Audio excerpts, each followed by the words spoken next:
Hi aspirants. இன்னைக்கு நம்ம பார்க்க போகிறது என்ன அப்படின்னா, குரூப் ஃபோரோட ரெக்குயர்மெண்ட் வந்துட்டு 2026க்கு வந்துட்டு அனௌன்ஸ் பண்ணியிருக்காங்க. ஸோ இதில் என்னென்ன மாதிரியான எக்ஸாமினேஷன் இருக்குது, எப்போ எக்ஸாம் வரும், எப்போ நோட்டிஃபிகேஷன் வரும், நம்மளுடைய சேலரி என்னவா இருக்கும் அப்படின்றத பற்றி எல்லாமே நம்ம தெளிவாக பார்ப்போம். இதுக்கு முன்னாடி வந்துட்டு குரூப் 1 அண்ட் 2 எக்ஸாமினேஷன் ரிலேட்டடாக வந்துட்டு வீடியோஸ் நம்ம சேனலில் அப்டேட் பண்ணியிருக்கேன். ஸோ அதையுமே பார்க்கலன்னா தயவுசெய்து அதையுமே பார்த்துருங்க. அதையுமே வந்துட்டு நான் ஆட் பண்ணி வச்சுருக்கேன் நம்மளுடைய சேனலில். ஒரே ஒரு விஷயம் ஆஸ்பிரண்ட்ஸ் என்னன்னா, நீங்க நம்ம யூடியூப் சேனல்ல ஃபாலோ பண்றனால என்ன பெனிஃபிட்ஸ் கிடைக்கும் அப்படின்றத நான் தெளிவா சொல்லிடுறேன். உங்களுக்கு ஃப்ரீயான நோட்ஸ் கிடைக்கும், ஃப்ரீ மெட்டீரியல்ஸ் கிடைக்கும், ஃப்ரீ ஸ்டடி பிளான் கிடைக்கும். ஸோ அது மட்டும் இல்லாம கவர்மெண்ட் எக்ஸாமினேஷன் ரிலேட்டடான அப்டேட்ஸ் எல்லாமே உடனுக்குடன் உங்களுக்கு கிடைச்சிரும். மறக்காம நம்ம சேனல பார்க்கும்போது சப்ஸ்கிரைப் பண்ணிட்டு பெல் ஐகான பிரஸ் பண்ணிக்கோங்க. முடிஞ்சதுன்னா கண்டிப்பா ஒரு லைக் பண்ணுங்க. எனக்கு வந்துட்டு ரொம்ப அப்ரிஷியேட்டா இருக்க மாரி இருக்கும். ஸோ கம்மிங் டூ நம்ம என்ன குரூப் எக்ஸாமினேஷன் 4ல வந்துட்டு இருக்கும் அப்படின்றது எல்லாமே நம்ம தெளிவாக பார்ப்போம். மொதல் விஷயம் என்ன அப்படின்னா, குரூப் 4ன்றது இருக்கிறதுலேயே one of the biggest opportunity. ஏன் சார் பிக்கஸ்ட் ஆப்பர்ச்சுனிட்டி அப்படின்னு சொல்கிறீங்கன்னா, உங்களுக்கு சாலிடாக வேக்கன்சிஸ் வந்துட்டு கிட்டத்தட்ட 7,000த்துல இருந்து 15,000 ப்ளஸ் வேக்கன்சிஸ் வந்துட்டு போடுவாங்க. இந்த வருஷம் வந்துட்டு முக்கியமாக நியூ கவர்மெண்ட் ஃபார்ம் ஆயிருக்கிறனால ஒரு கோல்டன் டைம் 3x டைம்ஸ் வந்துட்டு வேக்கன்சிஸ் இன்க்ரீஸ் பண்ண வாய்ப்பு இருக்குது. ஸோ இந்த வாட்டி வந்துட்டு நம்ம படிக்கும்போது மறக்காம ஒரே ஒரு விஷயம் மட்டும் நினச்சிக்கோங்க. 3x டைம்ஸ் வேக்கன்சிஸ் இன்க்ரீஸ் பண்ணியிருக்காங்க. இந்த வாய்ப்பை நம்ம வந்து பயன்படுத்திக்கணும் அப்படின்றத நினச்சிக்கோங்க. சரி சார், இப்போ இந்த குரூப் 4 எக்ஸாமினேஷன்னா என்ன சார்?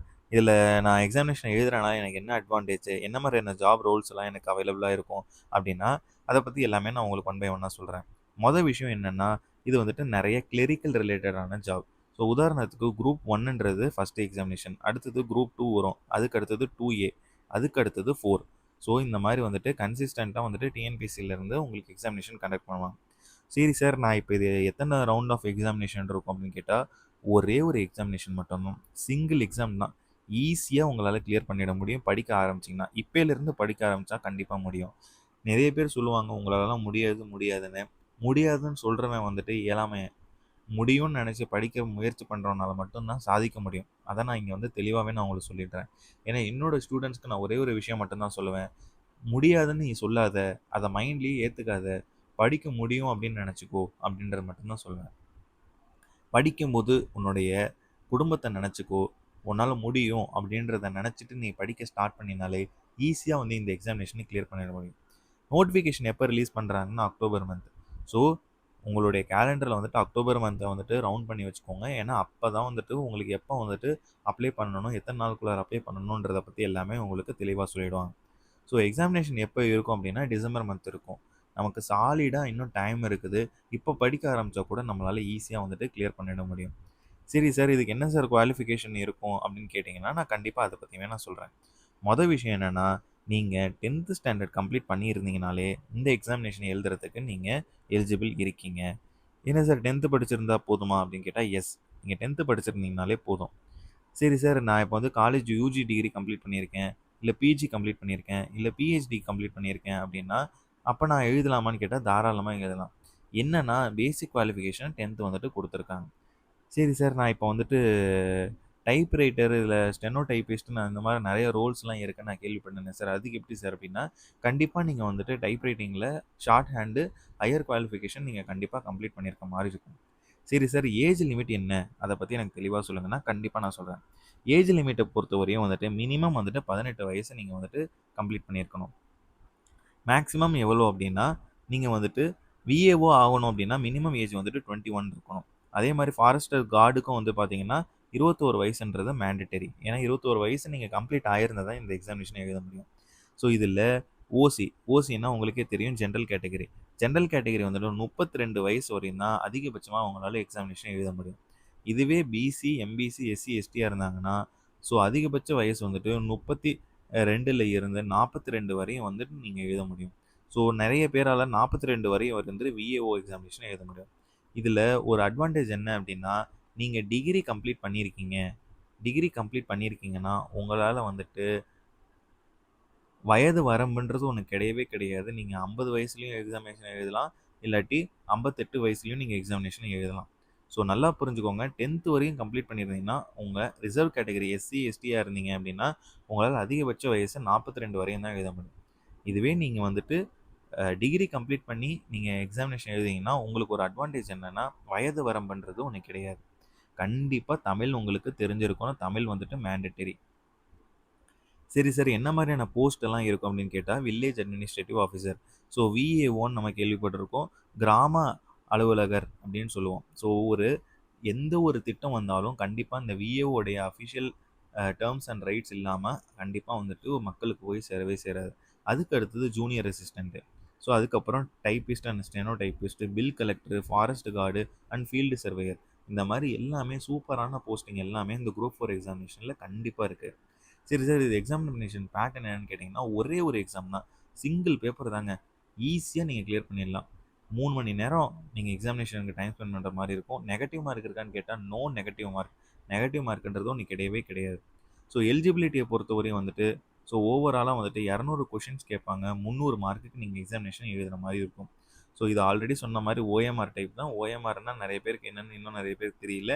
ஸோ கொஸ்டின் குடுத்துருவாங்க. 4 ஆன்ஸர குடுத்துருவாங்க. அதில எது ரைட்டான ஆன்ஸர்ன்னு நீங்க சூஸ் பண்ணீங்கன்னா மட்டுமே போதும். ஈஸியா வந்துட்டு உங்களால கிளியர் பண்ணிட சரி சார், இப்ப நான் வந்துட்டு குரூப் 4 எக்ஸாமினேஷன் எழுதுறேன். எனக்கு எவ்வளோ சேலரி பேசிக்கா வரும்னு கேட்டா, உங்களால அதிகபட்சமா வந்துட்டு ரூ. 71,000 வரையும் வந்துட்டு வாங்க முடியும்.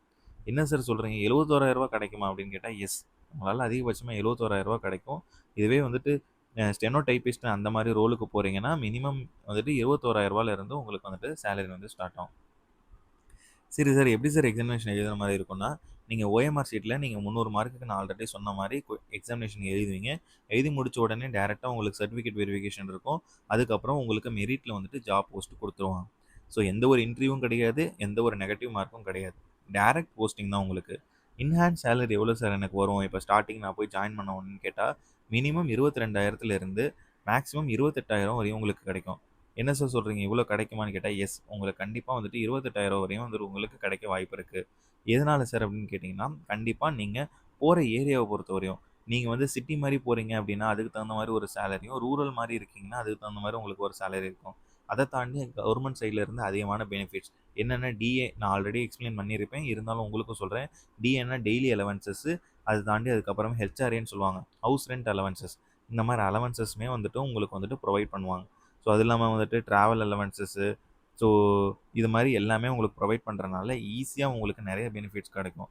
ஒரே ஒரு விஷயம் தான் ஆஸ்பிரண்ட்ஸ். என்னன்னா, நம்ம படிக்கணும்னு நெனச்சு உள்ள எறங்கிட்டோம்னா, செலக்ட் ஆயிட்டோம்னு வச்சுக்கோங்களேன், இத விட வேற எந்த ஒரு பிரச்சனையுமே நமக்கு கிடையவே கிடையாது. ஏன்னா, அடுத்த 58 வயசு வரையும் எந்த ஒரு கவலையும் இல்லாம, சந்தோஷமா நம்மளால வந்துட்டு கவர்மெண்ட் வேலையில இருக்க முடியும். நம்ம குழந்தைங்களுக்கும் ஏதாவது கொஞ்சமாவது சேர்த்து வச்சுட்டு போ முடியும். நமக்கு ஜாப் செக்யூரிட்டி, ரெஸ்பெக்ட் கிடைக்கும். ஒர்க் லைஃப் பேலன்ஸ் குடும்பத்தோட கொஞ்சம் டைம் ஸ்பெண்ட் பண்ண முடியும். குரோத் இப்ப இருக்கிற பிரைவேட் ஜாப்லலாம் வந்துட்டு எங்க ப்ரமோஷன்ன்றது ஒண்ணு குடுக்குறாங்க. கண்டிப்பா ப்ரமோஷன் ஆகறதுக்குள்ளார பல பாலிடிக்ஸ் இருக்குது. ஸோ குரோத் ஆப்பர்ச்சுனிட்டி உங்களுக்கு இருக்கும். ஃபினான்ஷியல் ஸ்டெபிலிட்டி நீங்க ஒரு வீடு வாங்கணும்னு நெனச்சு நீங்க கவர்மெண்ட் வேலைக்கு போயிட்டு பேங்க்குக்கு மட்டும் போனீங்கன்னா, இம்மீடியட்டா அவன் வந்துட்டு உங்களுக்கு லோன் இப்பவே புரொவைட் பண்ணிடுவான். உடனே டிக் மார்க் பண்ணி, அப்ரூவ் பண்ணி உங்களுக்கு லோன் ப்ரொவைட் பண்ணிடுவான். ஒரே ஒரு விஷயம் தான். நான் வந்துட்டு எப்பயுமே என்னோட ஸ்டூடண்ட்ஸ சொல்லிட்டு இருக்கிறது. வெயிட் பண்ணிட்டே இருக்காதீங்க. டைம் வந்துட்டு உங்களுக்காக வெயிட் பண்ணாது. காலம் வந்துட்டு பொன் போன்றது. ஸோ டைம் வந்துட்டு உங்கள வெயிட் பண்ணாது. இப்பயிலேருந்து படிக்க ஆரம்பிச்சீங்கன்னா, கன்சிஸ்டன்ட்டா படிக்க ஆரம்பிச்சீங்கன்னா, சக்சஸ்ன்றது கண்டிப்பா நாளைக்கு உங்களுக்கு வரும். நீங்க இப்ப படிக்கும்போது பல தடங்கல்கள் வரலாம். என்னால படிக்க முடியுமா? முடியாதா? அப்படின்னு. பட் அந்த தடங்கல்கள்லாம் தாண்டி நீங்க வந்துட்டு எடுக்கிற ஒவ்வொரு ஸ்டெப்பும் தான் உங்களோட ஃபியூச்சர வந்துட்டு டிஃபைன் பண்ணும்.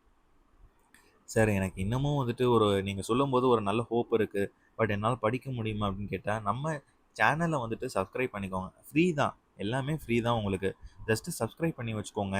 உங்களுக்கு நான் போடுற நோட்ஸ்ல இருந்து, நான் வந்துட்டு மேஜரா வந்துட்டு நம்ம ஸ்டூடண்ட்ஸ்க்கு நெறைய நோட்ஸ், மெட்டீரியல்ஸ் நெறைய ஷேர் பண்ணிருக்கேன்.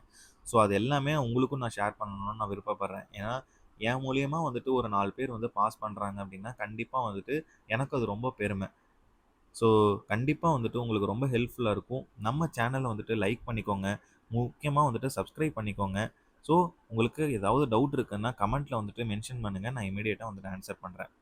ஸோ, மறக்காம நம்ம சேனல சப்ஸ்கிரைப் பண்ணிக்கோங்க aspirants. All the best. Thank you.